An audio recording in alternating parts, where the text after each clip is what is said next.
ആലുവയിൽ AM Arif LDF സ്ഥാനാർത്ഥിയാകും എന്നുള്ളതാണ് ജില്ലാ സെക്രട്ടേറിയറ്റിന്റെ നിർദ്ദേശം. സംസ്ഥാന സെക്രട്ടേറിയറ്റ് പരിഗണിക്കുകയാണ്. തൃക്കാക്കരയിൽ LDFന് അപ്രതീക്ഷിത സ്ഥാനാർത്ഥി വന്നേക്കും എന്നതുകൂടിയാണ് ഏറ്റവും പുതിയ വിശദാംശങ്ങളായി നമുക്ക് ചേർക്കേണ്ടത്. VV അരുൺ ആണ് ചേരുന്നത്. ആരിഫിനെ അങ്ങനെയൊരു മണ്ഡലത്തിൽ പരീക്ഷിക്കുക എന്നതിലേക്ക് CPIM എന്ത് രാഷ്ട്രീയ പശ്ചാത്തലത്തിൽ ആണ് പോകുന്നത്? ഒരുപക്ഷെ ജാതി മത ചിന്തകൾക്ക് അതീതമായൊക്കെയാണ് സ്ഥാനാർത്ഥികളെ മത്സരിപ്പിക്കുക എന്ന് CPIM പറയാറുണ്ട് എങ്കിലും അതൊക്കെ കൃത്യമായി പരിഗണിച്ച് തന്നെയാണ് സ്ഥാനാർത്ഥികളെ മത്സരിപ്പിക്കാറുള്ളത് എന്ന് നമുക്കറിയാം. എന്താണ് ആരിഫിന്റെ മാനദണ്ഡമായി അവിടെ കണക്കാക്കുന്നത് അരുൺ? ആലുവ CPM അത്രയൊന്നും പ്രതീക്ഷയില്ലാത്ത ഒരു നിയമസഭാ മണ്ഡലമാണ്. തുടർച്ചയായി ഇപ്പോൾ അൻവർ സാദത്ത് ജയിച്ചു വരുന്ന മണ്ഡലം. കഴിഞ്ഞ തവണ ഒരു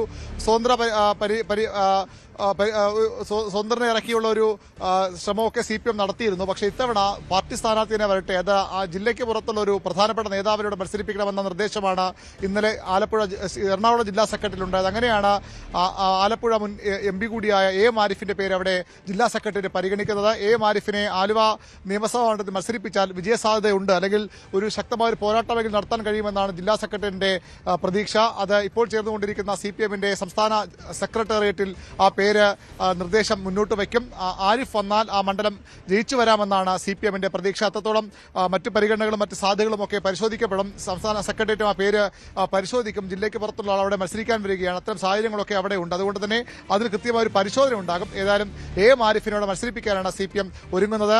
എറണാകുളം ജില്ല CPMന് വലിയ തിരിച്ചടി എപ്പോഴും നൽകുന്ന വലിയ മുന്നേറ്റം സംസ്ഥാനത്തൊട്ടാകെ ഉണ്ടാകുമ്പോഴും എറണാകുളം ജില്ല CPMനൊപ്പം നിൽക്കാറില്ല. അവിടെ ഇത്തവണയും പരീക്ഷണങ്ങൾ ഉണ്ടാകും. അതാണ് വൈപ്പിൽ സംഭവിക്കുന്നത്.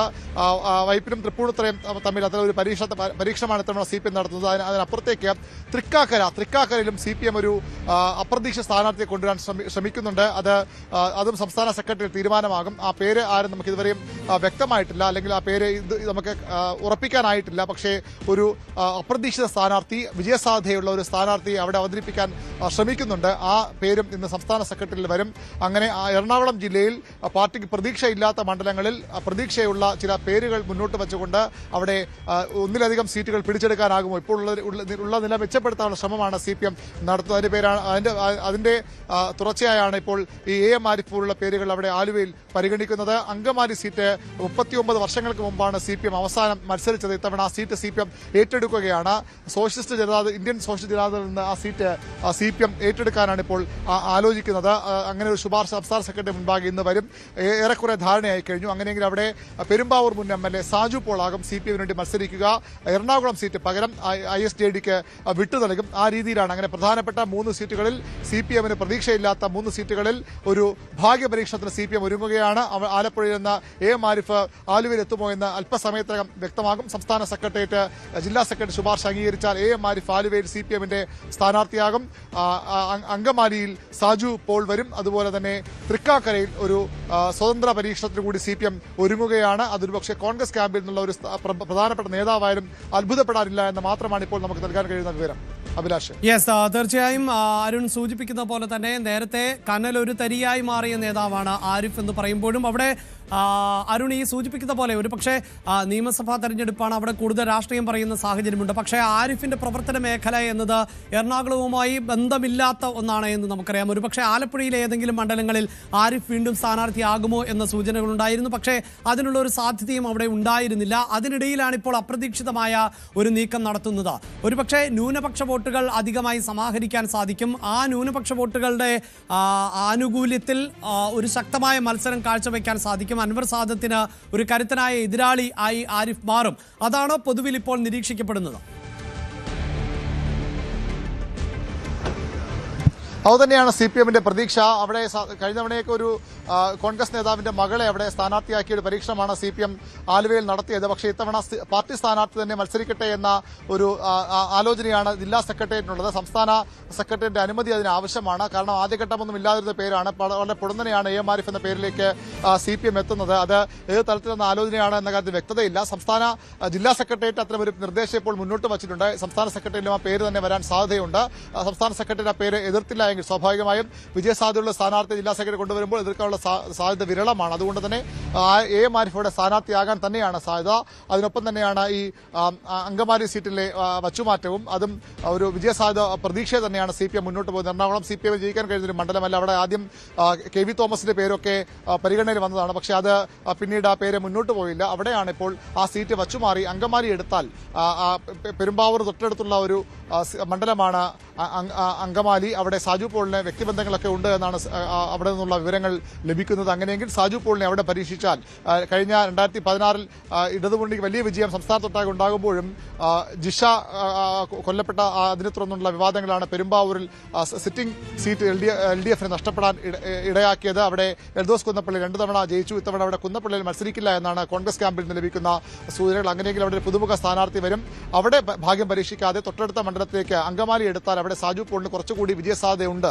ആ കണക്കുകൂട്ടലിലാണ് CPM മുന്നോട്ട് പോകുന്നത്. അതുകൊണ്ടാണ് അവിടെ സാജു പോളിനെ അങ്കമാലിയിൽ ഇറക്കാൻ ശ്രമിക്കുന്നത്. എറണാകുളം സീറ്റ് ഘടകകക്ഷിയായ ഇന്ത്യൻ സോഷ്യലിസ്റ്റ് ജനതാദളിന് വിട്ടുകൊടുക്കുകയും ചെയ്യും. തൃക്കാക്കരയാണ്. തൃക്കാക്കര ഉമാ തോമസ് കഴിഞ്ഞ ഉപതെരഞ്ഞെടുപ്പിലൂടെ ജയിച്ചു വന്ന മണ്ഡലമാണ്. അവിടെ ഉമാ തോമസിനെ തോൽപ്പിക്കാൻ കഴിയുന്ന ഒരു സ്ഥാനാർത്ഥി വന്നാൽ അവിടെ സാധ്യതയുണ്ട് എന്ന് CPM വിലയിരുത്തിയിരുന്നു. തീർച്ചയായും അവിടെ തൃക്കാക്കര കഴിഞ്ഞ ഉപതെരഞ്ഞെടുപ്പ് കാലഘട്ടത്തിലേറെ ചർച്ച ചെയ്യപ്പെട്ട ഒരു മണ്ഡലം കൂടിയായിരുന്നല്ലോ. പ്രത്യേകിച്ച് അരുൺകുമാറിന്റെ പേര്, തൃക്കാക്കരയിൽ അരുൺകുമാറിന്റെ പേര് ചുവരെഴുത്തുകളിൽ നിറഞ്ഞു നിന്ന ഒരു സമയം, അല്ലെങ്കിൽ ചുവരെഴുത്ത് തുടങ്ങിയ ഒരു സമയം ഉണ്ടായിരുന്നു. അപ്പോഴാണ് ജോസഫ് എന്നൊരു സ്ഥാനാർത്ഥി അവിടെ പൊടുന്നനെ എത്തിയത്. ഒരു പക്ഷേ CPMകാർക്ക് പോലും അന്ന് ആരായിരുന്നു ഈ ജോസഫ് എന്നത് അറിയില്ലായിരുന്നു. പിന്നീട് പരിചയപ്പെടുത്തേണ്ട ഒരു സാഹചര്യം ഉണ്ടായി. അതിപ്പോൾ എത്ര എതിർപ്പോടുകൂടി അന്ന് EP ജയരാജനൊക്കെ പറഞ്ഞ ഡയലോഗുകൾ ഇപ്പോഴും ഒരു പക്ഷേ രാഷ്ട്രീയ കേരളത്തിന് ഓർമ്മയുണ്ടാകും. അങ്ങനെ മുത്തുപോലുള്ള ഒരു സ്ഥാനാർത്ഥിയൊക്കെ രംഗത്ത് ഇറക്കുകയാണ് ചെയ്തതെങ്കിലും ആ മുത്താരായിരുന്നു എന്നൊന്നും CPMകാർക്ക് അന്ന് അറിയില്ലായിരുന്നു. പക്ഷേ ഇവിടെ ഇതാ അരുൺ പറയുന്നത് ഒരു പൊതു സ്വീകാരനായ ആളെ തന്നെ തൃക്കാക്കരയിൽ വീണ്ടും പരീക്ഷണത്തിന് എത്തിക്കും എന്ന് പറയുമ്പോൾ അതൊരു പരിചിതനായ മുഖം അല്ലെങ്കിൽ പരിചിതമായ മുഖമാകാൻ സാധ്യതയുണ്ടോ അരുൺ?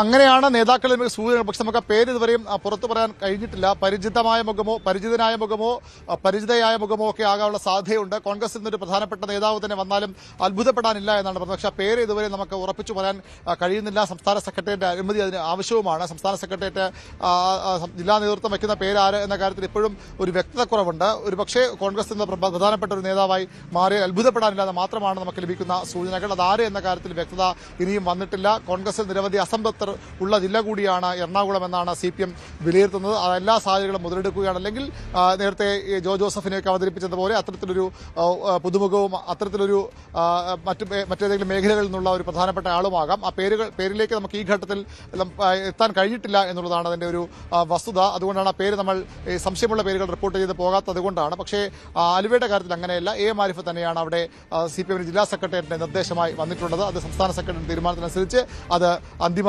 ധാരണയാവുകയും ചെയ്യും. അങ്കമാലിയുടെ കാര്യത്തിലും നേരത്തെ നമ്മൾ പറഞ്ഞ പേര് തന്നെ വന്നേക്കാം. പക്ഷേ തൃക്കാക്കരയിൽ ആര് എന്ന കാര്യത്തിൽ ഇനിയും കുറച്ചുകൂടി വ്യക്തത വരേണ്ടതുണ്ട്. ഇപ്പോൾ സംസ്ഥാന സെക്രട്ടേറിയറ്റ് യോഗം പുരോഗമിക്കുന്നത് ഏറ്റവും പ്രധാനപ്പെട്ട ഒരു യോഗമാണ് ഇപ്പോൾ പുരോഗമിക്കുന്നത്.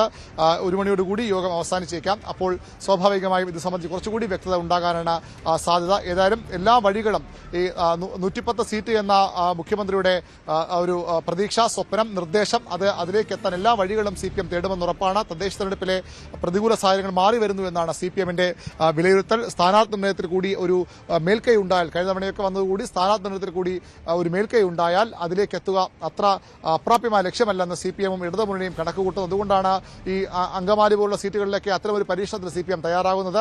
എറണാകുളം ജില്ല CPMന് പൊതുവിൽ പ്രതീക്ഷയില്ലാത്ത ഒരു ജില്ലയാണ്. തദ്ദേശ തെരഞ്ഞെടുപ്പിലും ലോക്സഭാ തെരഞ്ഞെടുപ്പിലും എന്ന് മാത്രമല്ല 2 നിയമസഭാ തെരഞ്ഞെടുപ്പുകളിൽ വലിയ മുന്നേറ്റം സംസ്ഥാനത്ത് ഒട്ടാകെ ഇടതുമുന്നണി ഉണ്ടാക്കുമ്പോഴും എറണാകുളം മുഖം തിരിച്ചു നിന്ന ആ രീതിയിൽ മുഖം തിരിച്ചു നിന്ന ജില്ലയാണ്. മറ്റ് ജില്ലകൾക്കൊപ്പം CPMനെ വിശ്വസിക്കാവുന്ന ഒരു രാഷ്ട്രീയ അടിത്തറ അവിടെയില്ല.